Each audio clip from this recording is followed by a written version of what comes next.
ইনফ্লেশনকে বলা হয় যে সিক্রেট ট্যাক্স, যে সরকার সরাসরি আপনার উপর কর আরোপ করবে না, কিন্তু গোপনে আপনার সম্পদ চুরি করে। 1970 সালে আইডিবি গঠনের মধ্যে দিয়ে ইসলামী ব্যাংকিং সারা দুনিয়া ছড়ালো, এবং ওই আইডিবি কাদের ফান্ডিং এ কাদের পরামর্শে তৈরি হয়েছে সেটা আপনাদের দেখার বিষয়। আমি কোনো ঝুঁকি নেই নাই, আমি কোনো খারাপ কাজ করি নাই, আমি কোনো অপরাধ করি নাই, কিন্তু আমার থেকে একটা জিনিস, আমার সম্পদ, আমার হালাল আয় করা বস্তু কেড়ে নেওয়া হচ্ছে। এটা ডাকাতি, চুরি বলে তো কম হয়, ডাকাতি। প্রশ্ন হচ্ছে এই ডাকাতিটা করছে কে? কিয়ামতের আগে শেষ জামানায় জ্ঞান লোপ পাবে এবং কি মূর্খতা ছড়াবে, এবং আমরা নিজেরা কিছু বিবেক বুদ্ধি খাটাবো না, কোরআন থেকে বিচ্ছিন্ন থাকবো, হাদিস থেকে বিচ্ছিন্ন থাকবো, এবং অন্যের জ্ঞান বা অন্যের মূর্খতা দিয়ে চলার চেষ্টা করবো। একটা প্রবাদ আছে, পৃথিবীর সবচেয়ে নিকৃষ্ট দাসত্ব হচ্ছে সেইটা যখন দাস নিজেও জানে না সে একজন দাস। এখন আমরা আলোচনা করব মুদ্রাস্ফীতি নিয়ে বা ইনফ্লেশন। যারা ফিয়াট কারেন্সি নিয়ে আলোচনা করে ওরা খুব সুন্দর একটা পয়েন্ট আমাদের সামনে বারবার তুলে আনে, সেটা হচ্ছে আমরা যে মুদ্রাস্ফীতির মধ্যে বসবাস করছি, আমরা যে টাকার মান দিন দিন হারাচ্ছি, সেটা তো অন্যায়। এবং এই অন্যায়টাই হয় যখন আমরা ইচ্ছা মতন টাকা ছাপাতে পারি, এবং আমরা ইচ্ছা মতন টাকা ছাপাতে পারি তখন যখন ফিয়াট কারেন্সি সিস্টেম আমরা বসবাস করি। আপনারা হয়তো জানেন যে মুদ্রা বা অন্য যে কোনো বস্তুর ওই মান ততটুকুই থাকে যতটা কম সে থাকে। মনে করেন যে রক্তের চাহিদা আমাদের সবার আছে, যখন আমরা অপারেশনে যাই, অ্যাক্সিডেন্টে হয় আমাদের, বা বিপদে পড়ি, তখন কি হয়, দেখা যায় যে রক্তটা অ্যাভেলেবল, যে রক্তটা খুব বেশি পাওয়া যায় আশেপাশে, সেটার দাম তেমন থাকে না। কিন্তু যার শরীরে ও নেগেটিভ রক্ত আছে, সে কিন্তু তার রক্ত অনেক দামে বিক্রি করতে পারে। কেন? কারণ ও নেগেটিভ রক্ত পাওয়া যায় না। এইটা হচ্ছে জগতের সর্বক্ষেত্রে প্রযোজ্য একটি বস্তু, যে জিনিসটা যত বেশি পাওয়া যায় সেটার দাম তত কম। এমনকি মুদ্রার ক্ষেত্রে একই ঘটনা সত্য। মুদ্রার পরিমাণ যত বেশি হবে, প্রতিটা মুদ্রার মূল্য তত কম হবে, আর মুদ্রার পরিমাণ যত কম হবে, প্রতিটা মুদ্রার মূল্য তত বেশি হবে। এখন আপনি যদি ইচ্ছা মতো মুদ্রা ছাপাতে পারেন এবং মার্কেটে ছাড়তে পারেন, এবং প্রচুর মুদ্রা ছাপানো ছাড়েন, তাহলে তো মুদ্রার দাম কমবেই। এখন যে ব্যক্তিটা হালাল আয় করে তার হাতে বা তার আলমারিতে বা যদি ব্যাংকেও হয়, সে তার টাকাটা রাখলো, সে তো কোনো আসলে ঝুঁকি নেয় নাই। মনে করেন যে আমরা একটা ব্যবসা ঝুঁকি নিলাম, ব্যবসা লস করলাম, আমি কিছু হারালাম, সেটা আলাদা ব্যাপার, কারণ আমার তো তখন পাওয়ারও চান্স ছিল। ব্যবসা যখন আমরা ঝুঁকি নিয়ে বিনিয়োগ করি, তখন হচ্ছে হয় আমরা বেশি পাবো নয় কম পাবো। আমি ঝুঁকি নিয়েছি, আমি লস করতেই পারি। কিন্তু যে ব্যক্তিটা তার হাতে টাকা রাখলো বা তার আলমারিতে রাখলো বা ধরলাম কোনো প্রতিষ্ঠানের কাছে রাখলো, সে তো আসলে কোনো ঝুঁকি নেয় নেই, সে তো কোনো অন্যায় করে না যে তাকে জরিমানা করতে হবে। যেমন যদি হতো যে সে একটা আইন ভঙ্গ করেছে, তাকে জরিমানা করলাম, সে কোনো আইনও ভঙ্গ করে নাই। তো তার অন্যায়টা কি যে সে প্রতি বছর বছর টাকার মান হারাবে? এটা কি এক ধরনের আসলে মানে কি বলবো, অন্যায় না? এবং তার প্রতি কি অবিচার হচ্ছে না? এবং তার চেয়ে বড় ব্যাপার হচ্ছে, এটা কি চুরি হচ্ছে না? আমি কোনো ঝুঁকি নেই নাই, আমি কোনো খারাপ কাজ করি নাই, আমি কোনো অপরাধ করি নাই, কিন্তু আমার থেকে একটা জিনিস, আমার সম্পদ, আমার হালাল আয় করা বস্তু কেড়ে নেওয়া হচ্ছে। এটা তো ডাকাতি, চুরি বলে তো কম হয়, ডাকাতি। এটা আমার সম্পদ ডাকাতি করা হচ্ছে। প্রশ্ন হচ্ছে এই ডাকাতিটা করছে কে? এই প্রশ্নটা হয়তো আপনারা এর আগে রকমারি সোহাগ ভাইয়ের মুখ থেকে শুনেছেন, যে আমরা যে ভ্যালুটা হারাই, সে ভ্যালুটা যায় কার কাছে? এখন আমি যদি একটা জিনিস বিক্রি করি, আরেকজন কিনে, আমি চিনলাম যে কে ক্রেতা। আমি যে জিনিস বিক্রি করি নাই, যে জিনিস আমি দেই নাই, সেই জিনিস যদি আমার মনের অজান্তে, আমার অনিচ্ছে চলে যায়, তার মানে সেটা তো নিশ্চয়ই চুরি বা ডাকাতি। তো একটা ভ্যালু হাওয়ায় মিলা যেতে পারে না। আমরা একটা জিনিস দেই, আরেকটা জিনিসের কাছে যায়, আমরা প্রত্যেকে আমাদের একটু একটু করে মুদ্রামান দিচ্ছি, তো এটা যাচ্ছে কার কাছে? সে শক্তিটাকে, অদৃশ্য শক্তিকে সে কেন নাম প্রকাশ করেন? এবং যার কাছে যাচ্ছে সে আসলে কতটা, চিন্তা করেন তো, কতটা ক্ষমতাবান? এই প্রশ্নটার উত্তর একটু জটিল। আসলে অনেক প্রশ্ন আছে যেগুলোর উত্তর অডিয়েন্স বুঝে দিতে হয় বা সিচুয়েশন বুঝে। আজকে আমি উত্তরটা দিচ্ছি। আপনারা কতটুকু বুঝতে পারবেন কি না পারবেন সেটা নির্ভর করছে আসলে অনেকটা আপনার এই সাইডে কতটা জানাশোনা আছে তার উপর। ব্যাপার হচ্ছে যে টাকা ছাপায় তার হাতেই সেই ভ্যালুটা যায়। ধরা যাক আমাদের সমাজে টাকা আছে ১,০০০ কোটি, আমরা ১৭ কোটি মানুষের হাতে হাতে ১,০০০ কোটি টাকা ছড়িয়ে ছিটিয়ে আছে। এখন নতুন টাকা যে ছাপাবে তার হাতেই আমাদের প্রত্যেকের হাত থেকে একটু একটু করে মান চলে যাবে। এতটুকু বোঝা গেল, কঠিন না। কিন্তু নতুন টাকা ছাপায় কে? আপনারা ভাবলেন খুব সহজ প্রশ্ন, তাই না? টাকা ছাপায় সরকার। কিন্তু আপনারা যদি টাকার গায়ে দেখেন, শুধু ২ টাকা, আগে ৫ টাকা ছিল, এখন কিছুদিন আগে দেখলাম ৫ টাকাও না। তো যাই হোক, ১ টাকা, কিছু কয়েন, এগুলো সরকার ছাপায়। বাকি টাকাগুলো সরকার ছাপায় না। বাকি টাকাগুলা কে ছাপায়? টাকার গায়ে লেখা আছে, সেটা ছাপায় কেন্দ্রীয় ব্যাংক। কেন্দ্রীয় ব্যাংক এবং সরকার দুইটা আলাদা প্রতিষ্ঠান। সরকার যদি টাকা ছাপাতোই তো সরকার ঋণ নিত কেন? আমরা তো দেখি যে পদ্মা সেতু তৈরি করতে গিয়ে সরকার বেশ বিব্রতকর অবস্থায় পড়েছিল যখন বিশ্ব ব্যাংক ঋণ দেয় নাই। তখন সে টাকার জন্য হন্য হয়ে খুঁজছিল। তো সে তো টাকা ছাপায় পদ্মা সেতু করে ফেলতে পারতো। ঋণ কেন দরকার ছিল? যে টাকা ছাপাতে পারে সে কি কারো থেকে ঋণ নেয়? আচ্ছা, এই পর্যায়ে আমরা জানলাম যে সরকার টাকা ছাপায় না, টাকা ছাপায় বাংলাদেশ ব্যাংক। তো অনেকে বলতে পারে, না সমস্যা কি, বাংলাদেশ ব্যাংক তো সরকারি প্রতিষ্ঠান, একই তো, যেই লাভ সেই কদু। যেই লাভ সেই কদু না। আমি যদি বিশ্বের বিভিন্ন দেশ নিয়ে আলোচনা করি তখন আপনি বুঝবেন যে আসলে যেই লাভ সেই কদু না। বিশেষ করে আমেরিকা যে ফেডারেল রিজার্ভ ব্যাংক, সেটাই বেসরকারি প্রতিষ্ঠান। তার মানে সে যখন টাকা ছাপাচ্ছে, শুধু আমেরিকা না, যেহেতু ডলার সারা বিশ্বের সবাই সঞ্চয় করে, সবাই বলতে আমরা ব্যক্তিগতভাবে অনেকে সঞ্চয় করি, তার চেয়ে বড় ব্যাপার হচ্ছে বিশ্বের সকল কেন্দ্রীয় ব্যাংক ডলার সঞ্চয় করে। অর্থাৎ বাংলাদেশ সরকার বা বাংলাদেশ ব্যাংক যেটাই বলেন, যদি আপনারা এক ভাবেন, ডলার সঞ্চয় করে। পৃথিবীর প্রতিটা দেশের কেন্দ্রীয় ব্যাংক ডলার সঞ্চয় করে। তাহলে ডলার যে ছাপাচ্ছে সে সারা বিশ্ব থেকে মুদ্রার মান নিয়ে নিচ্ছে। সেটা বাদ দিলাম, সেটা না হয় ফেডারেল রিজার্ভের গল্প। কিন্তু যে সকল দেশে কেন্দ্রীয় ব্যাংক সরকারি, ধরা যাক পুরাই সরকারি, সেখানে কি সরকার জনগণের থেকে অন্যায়ভাবে সম্পদ কেড়ে নিচ্ছে না? সেই জন্য ইনফ্লেশনকে বলা হয় যে সিক্রেট ট্যাক্স। যে সরকার সরাসরি আপনার উপর কর আরোপ করবে না, কিন্তু গোপনে আপনার সম্পদ চুরি করে ফেলবে। কিন্তু আপনারা কি জানেন আসলে কেন্দ্রীয় ব্যাংক বলেন বা সরকার যে টাকাটা ছাপায় সেটা সামান্য? তার চেয়ে আরো অনেক বেশি টাকা তৈরি করে কমার্শিয়াল ব্যাংকস বা বাণিজ্যিক ব্যাংকগুলা, যেগুলো আমরা চারপাশে চোখে দেখি। যেমন কি বাংলাদেশের যদি নাম বলি, ব্র্যাক ব্যাংক, ইসলামী ব্যাংক, ঢাকা ব্যাংক, আল আরাফা ব্যাংক, শাহজালাল ব্যাংক, এরা এরা টাকা ছাপাচ্ছে, ঋণ দিচ্ছে, আপনার আমার সম্পদ চুরি হচ্ছে। এবং প্রত্যেকটা ঋণের সাথে কি জড়িত? শুধু আসলে বাড়তি মুদ্রা ফেরত নেওয়া জড়িত। একদম আপনার আমার সম্পদ চুরি করার জন্য নিখুঁত একটা সিস্টেম,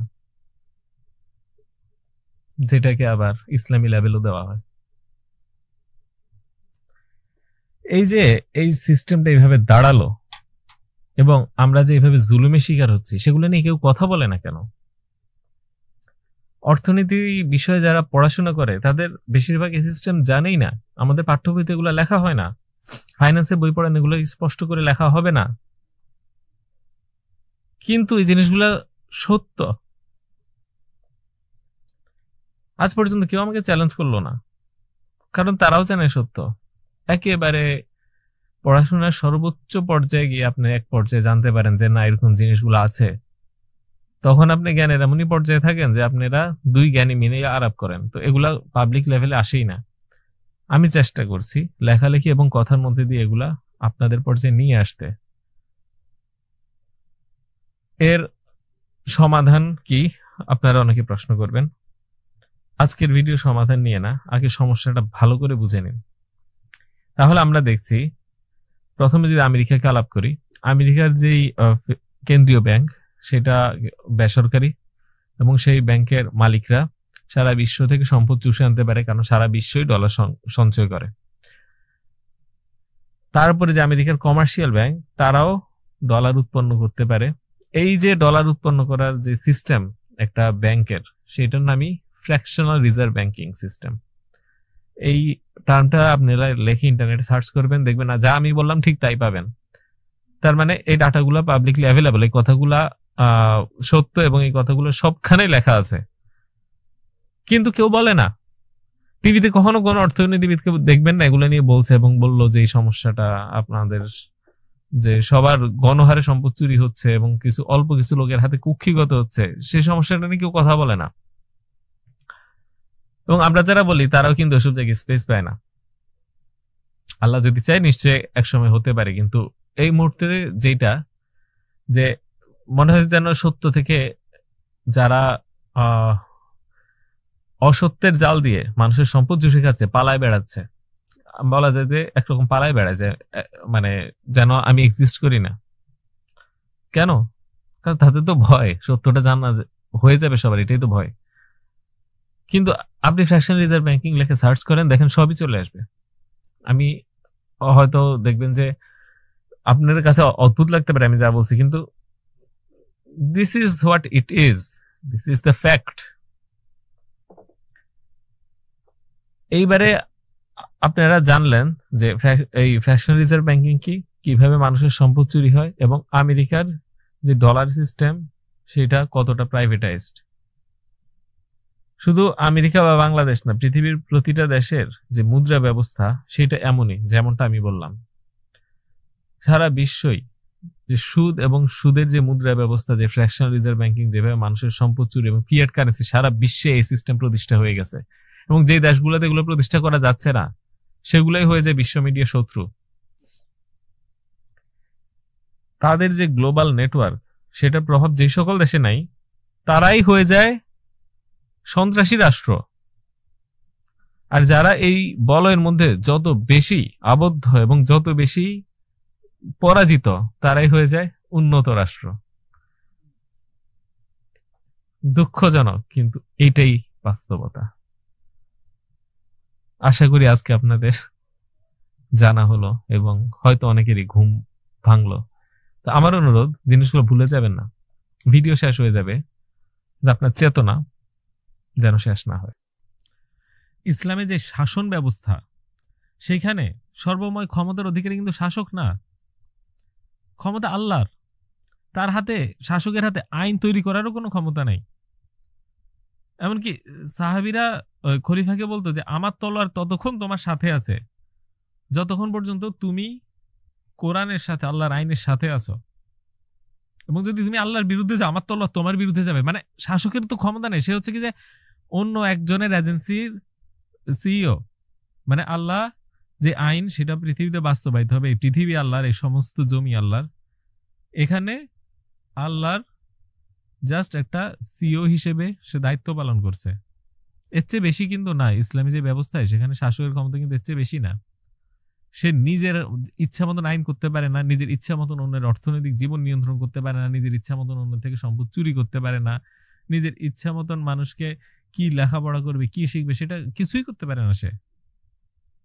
কিন্তু সুদ ভিত্তিক যে অর্থ মুদ্রা ব্যবস্থা, সেখানে দেখা যায় আসলে আমরা সবাই হয়ে যাই পুতুল, সবাই হয়ে যাই দাস, এবং আমরা নিজেরাও জানি না যে আমরা দাসত্বে আছি। একটা প্রবাদ আছে, পৃথিবীর সবচেয়ে নিকৃষ্ট দাসত্ব হচ্ছে সেইটা যখন দাস নিজেও জানে না সে একজন দাস। আপনারা ধাপে ধাপে দেখলেন কিভাবে সুদ, আধুনিক মুদ্রা ব্যবস্থা এবং যে শাসন ব্যবস্থা, সেটা আমাদের পরিপূর্ণ দাসত্বের দিকে নিয়ে যাচ্ছে। আমরা দেখেছি ব্যাংক ব্যবস্থা ধাপে ধাপে আমাদের ঋণ দেয়, এর মধ্যে দিয়ে টাকা পুঞ্জীভূত করে, তারপরে সে বিভিন্ন কর্পোরেশন গড়ে তুলে, যাদেরকে বারে বারে ঋণে দিয়ে পুষে রাখে, এবং তারা প্রচুর ফ্রি মানি বা ইজি ক্রেডিট পায়, সেটার মধ্যে দিয়ে তারা কিভাবে বাজার ব্যবস্থাকে প্রভাবিত করে। কিভাবে তারা নিয়ন্ত্রণে নিয়ে আসে সবকিছু, মনোপলির মতন সৃষ্টি হয়। এবং দেখা যায় যে একটা সেন্ট্রাল যে পাওয়ার, সেখান থেকেই আমাদের সবার আইন, শাসন, মিডিয়া, লেখাপড়ার সব কোর জিনিস নির্ধারিত হয়। এবং এই পুরো সিস্টেমটার এগেনস্টে কিন্তু আল্লাহ রাসূলের যুদ্ধটা। সেই জন্যই কি সুদ হচ্ছে আল্লাহ রাসূলের বিরুদ্ধে যুদ্ধ। যেই ব্যক্তি আল্লাহ রাসূলের পক্ষে যুদ্ধ করে এবং যেই ব্যক্তি আল্লাহ রাসূলের বিরুদ্ধে যুদ্ধ করতে পারে, সেই দুই পক্ষ কখনো এক না। দিন এবং রাতের মতন তাদের তফাৎ। আপনি কখনো কনফিউজড হয়ে যাবেন না যে কে হক আছে কে বাতিল। আপনি কখনো এটা নিয়ে কনফিউজড হবেন না। কখনো এমন হইতে পারে না যে আমরা দুইজন ভাই ভাই হয়ে পাশাপাশি আছি আর বলতেছি আমি আল্লাহর পক্ষে যুদ্ধ করছি এবং আল্লাহর বিরুদ্ধে যুদ্ধ করছি। এটা সম্ভব না, হয় না, এইভাবে হয় না।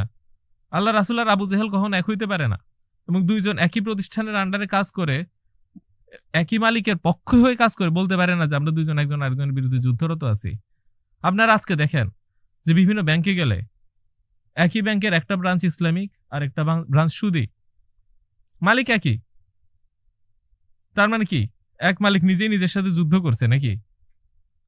একটা ইসলামী ব্যাংকের টাকা যার হাতে যায়, একটা সুদী ব্যাংকের টাকা একই ব্যক্তির হাতে যায়। এখন তার ব্রাঞ্চও আলাদা খুলতে লাগে না।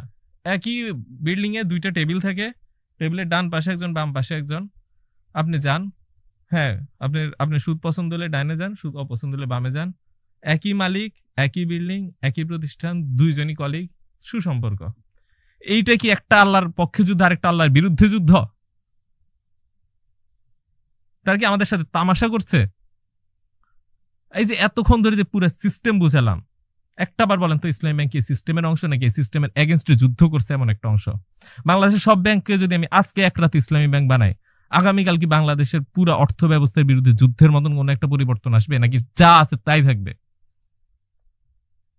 যারা এগুলার হালাল ট্যাগ লাগায়, যারা এগুলাকে আল্লাহর নামে মানুষকে ধোঁকা বস্তু খাওয়ায়, তাদের কাছে আমার এইটাই প্রশ্ন যে আপনারা আল্লাহর পক্ষে এবং সুদের বিরুদ্ধে কি করতে পারছেন?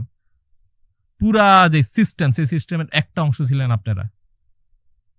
আপনারা তো এর বিরুদ্ধে যুদ্ধই করেন নাই, নাকি এটাকে মেনে নিছেন? বরং এই পুরো সিস্টেমটাকে কিভাবে ইসলামিক ওয়েতে মানুষকে অন্তর্ভুক্ত করে সেটা করছে।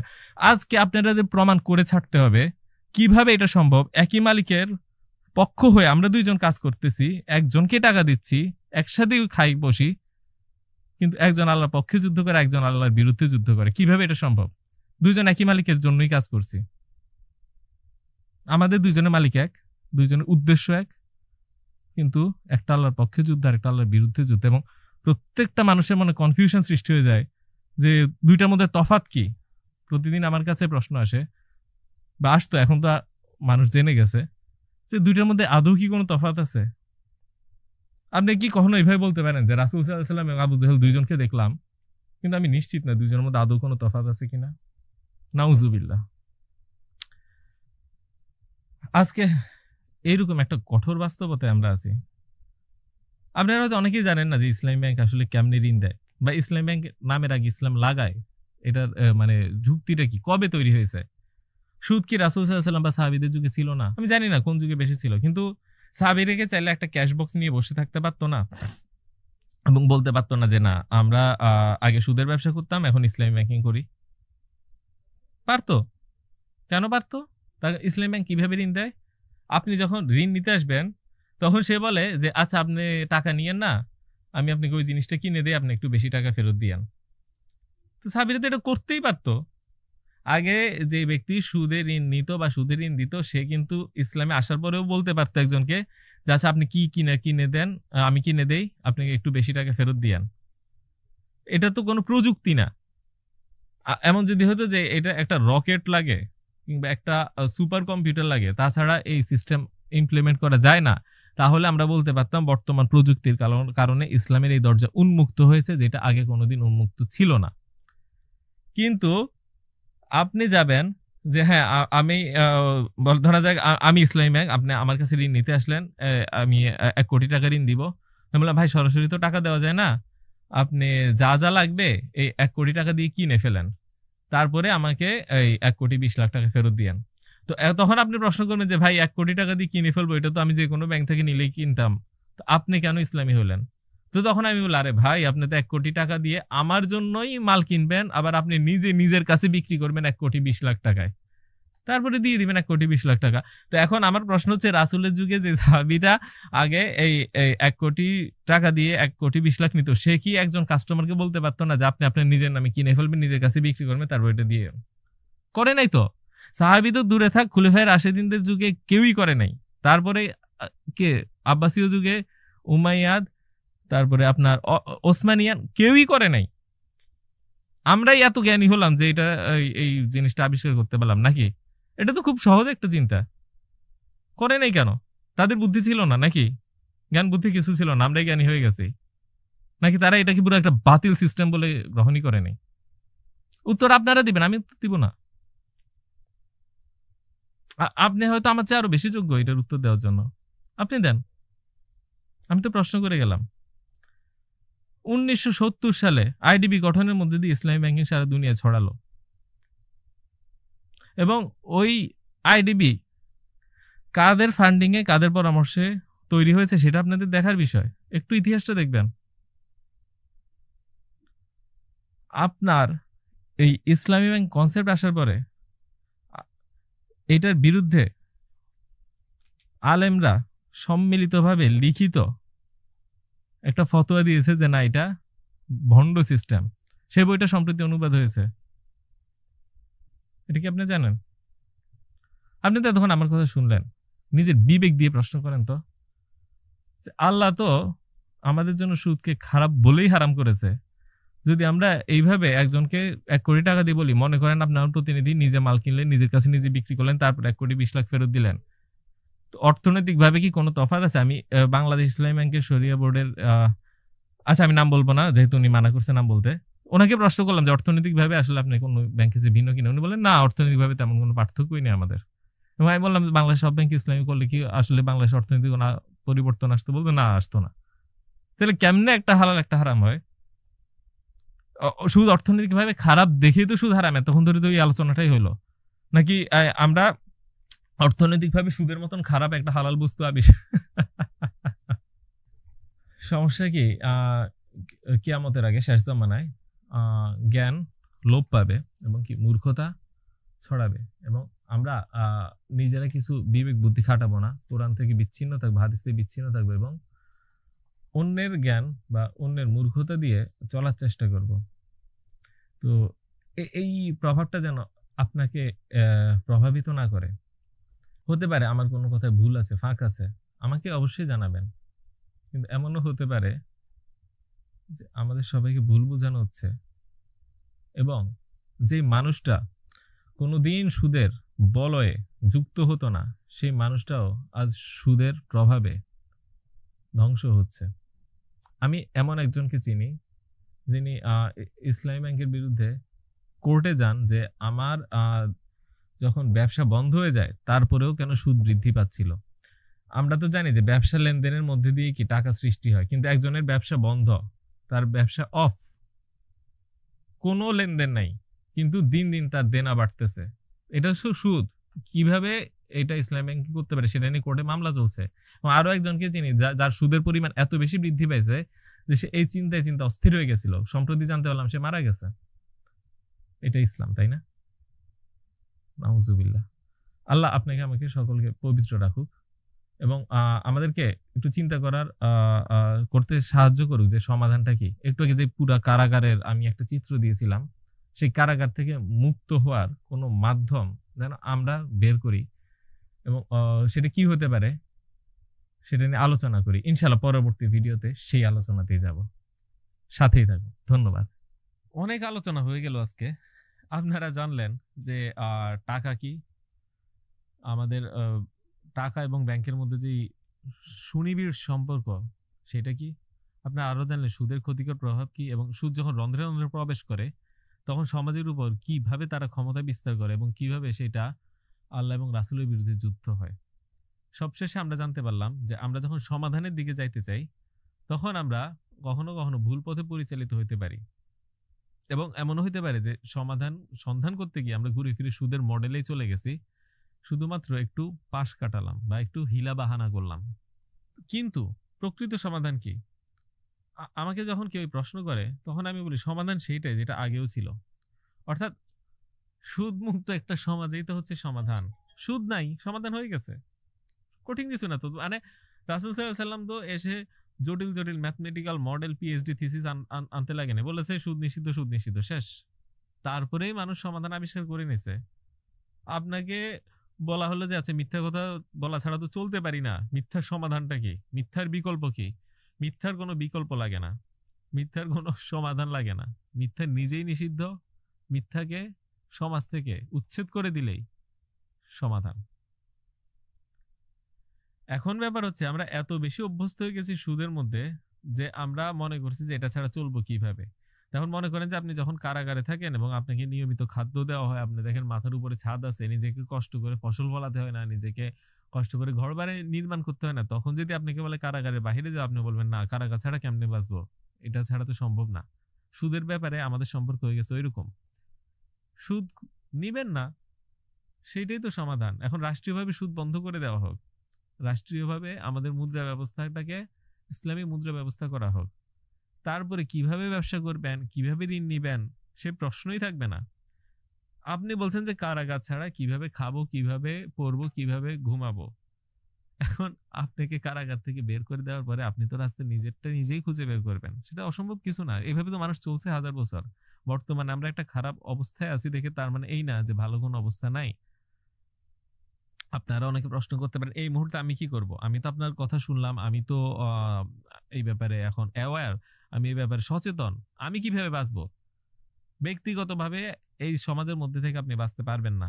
কারণ আপনি এই খেলারই অংশ, আপনাকে মাঠের মধ্যে ঢুকিয়ে দিছে, আপনাকে এই গ্ল্যাডিয়েটর ফাইট করতে হবে। এখন আপনি যদি বলেন যে না, গ্ল্যাডিয়েটর ফাইট চলতেছে, আমি মাঝখানে নিরাপদ থাকবো, এটা কিভাবে সম্ভব? এটা হয় না। সামষ্টিকভাবেই একটা সমাজকে সুদ থেকে বাঁচতে হবে।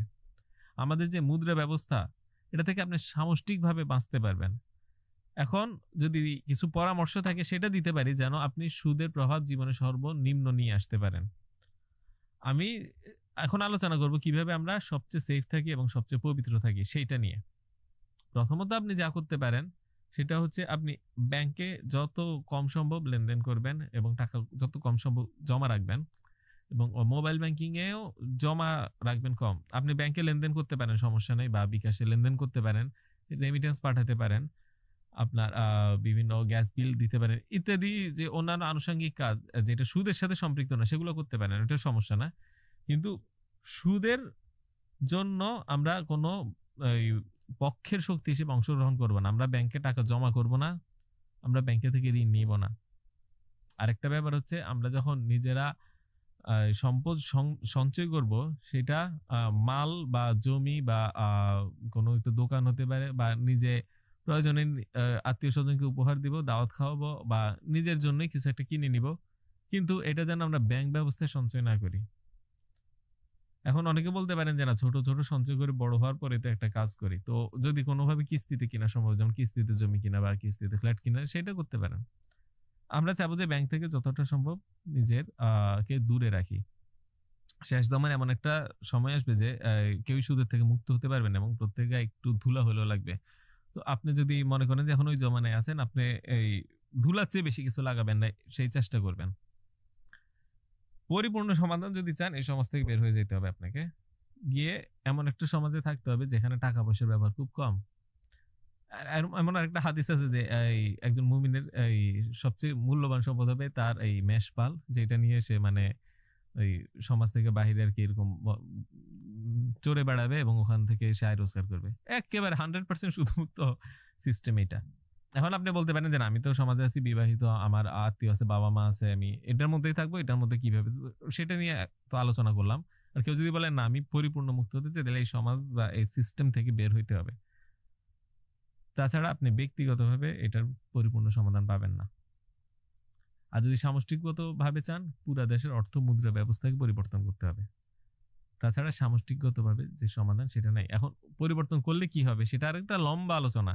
তখন আমি আলোচনা করবো যে সুদ ছাড়া ফাইন্যান্সিং কেমনে হয়, সুদ ছাড়া মুদ্রা ব্যবস্থাটা কেমন হবে। কিছুটা হয়তো ধারণা পেয়েছেন যে আমরা যে মুদ্রা, সেটা সুদমুক্ত মুদ্রা হবে, সেটা আপনার ফিয়াট কারেন্সি হবে না, এবং মুদ্রার উপরে যে কন্ট্রোল সেটা সেন্ট্রালাইজ হবে না, অর্থাৎ কেন্দ্রীভূত হবে না। এগুলো তো বুঝে গেছে।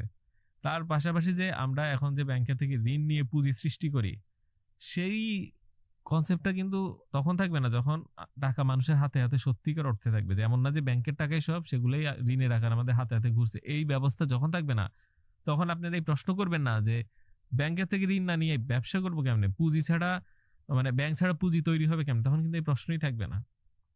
তো আপনারা এখন অন্ধকারে আছেন দেখে আলো কি জিনিস সেটা হয়তো বুঝতে বা দেখতে পারছেন না।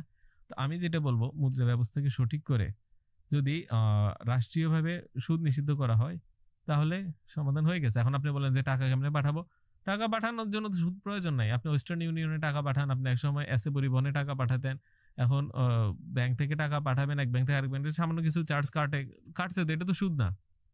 আপনি গ্যাস বিল দিবেন, সেভাবে এলসি খুলবেন।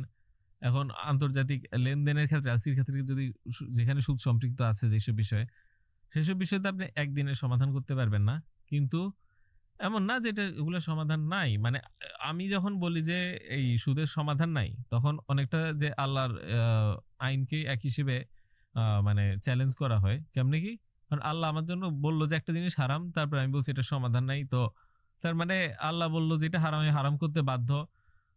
বা আমি বলতেছি যে আল্লাহ আমার জন্য এই সাধ্যাতীত বোঝা চাপাই দিছে, ব্যাপারটা এরকম না। অবশ্যই সমাধান আছে, তবে হ্যাঁ আপনি বলতে পারেন যে এই সমাজে থাকলে নিজের গায়ে ধুলা হলেও লাগবে, এরকম একটা বাস্তবতায় আছি। কিন্তু সামষ্টিকভাবে যদি এই স্ট্রাকচারটাকে বদলায়, যে অন্য একটা স্ট্রাকচার আনা যায়, সেটার জন্য যে আপনাকে মুসলিম হতে হবে বা সমাজকে মুসলিম হতে হবে তা না। একটা অমুসলিম সমাজও চাইলে কি সুদমুক্ত অর্থ ও মুদ্রা ব্যবস্থা নির্মাণ করতে পারে এবং ব্যাংক ছাড়া চলতে পারে। ব্যাংক বলতে আমি সুদ লেনদেন বুঝাচ্ছি, ব্যাংকের মধ্যে মানি ট্রান্সফার হওয়াতে আমার কোনো আপত্তি নেই। ব্যাংক যদি সুদমুক্ত হয়, আমার ব্যাংকের বিরুদ্ধে কথা বলার কি দরকার? আমার এই শুধু সুদ নিয়ে, এখন সুদ কি সমিতিতে থাকে, কি ইসলামী ব্যাংকে থাকে, কি ব্যাংকে থাকে, কি আপনার ফ্ল্যাটের লেনদেনে থাকে, সেখানে দিয়ে আমি সমস্যা করব? আমার তো যুদ্ধ সুদের বিরুদ্ধে, আমার যুদ্ধ তো ব্যাংকের মানি ট্রানজাকশনের বিরুদ্ধে না। ব্যাংক থাকুক, সুদমুক্ত হয়ে ব্যাংক থাকলে আমি ব্যাংকে চাকরি করবো, আপনি করবেন, আলহামদুলিল্লাহ বলবো আমরা চাকরি পেয়ে, সমস্যা নেই তো। যে আর আপনার টাকাটা যখন ইনভেস্ট করবেন, সেটা হচ্ছে যে আপনার জন্য সর্বোচ্চ, মানে ইসলামের দিক থেকে সর্বোচ্চ উত্তম একটা সমাধান। কারণ আপনি ব্যবসা করছেন মানে কি, আপনি ব্যবসাতে ইবাদত, সৎ ব্যবসাতে ইবাদত। কারণ সৎ ব্যবসায়ী তো আল্লাহর আরশের নিচে ছায়া পাবে। তো ইবাদত না হলে একটা ভালো কাজ না হলে ছায়া পাইতেন না। তার মানে সৎ ব্যবসা করাটাই কি হয়ে যাবে আপনার জীবনের লক্ষ্য, আমার জীবনের লক্ষ্য।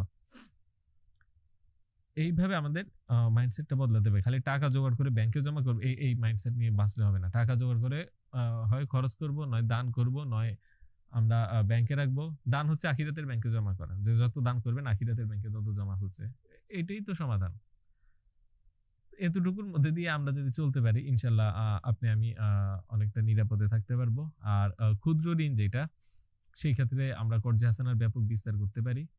তার মধ্যে দিয়ে কি একটা সমাধান আছে। তো সমাধান নিয়ে বিস্তারিত সিরিজ চাইলে আলোচনা করা যায়। কিন্তু আজকে যে কথাগুলো বলেছি, সেগুলো যদি আপনি নিজের জীবনে অ্যাপ্লাই করেন, ইনশাল্লাহ ভালো ফলাফল পাবেন। আমি ব্যক্তিগতভাবে চাচ্ছি এইগুলাই এইভাবে চলার এবং অন্যকে পরামর্শ দেওয়ার। যে নিজে যদি না পালন করি, অন্যকে তো বলা যায় না। তো সমাজে অনেক গুজব আছে যে আমিও নাকি সুদী ব্যাংকে কাজ করি বা ইত্যাদি। এগুলা সম্পূর্ণ ভ্রান্ত ধারণা। এগুলোর দিকে কান না দিয়ে আপনি আপনার জায়গা থেকে সেফ থাকার চেষ্টা করেন, ভালো থাকার চেষ্টা করেন। আমি আমার জায়গা থেকে ভালো থাকার চেষ্টা করি। আল্লাহ আমাদের সবাইকে কবুল ও মঞ্জুর করুন, আমিন।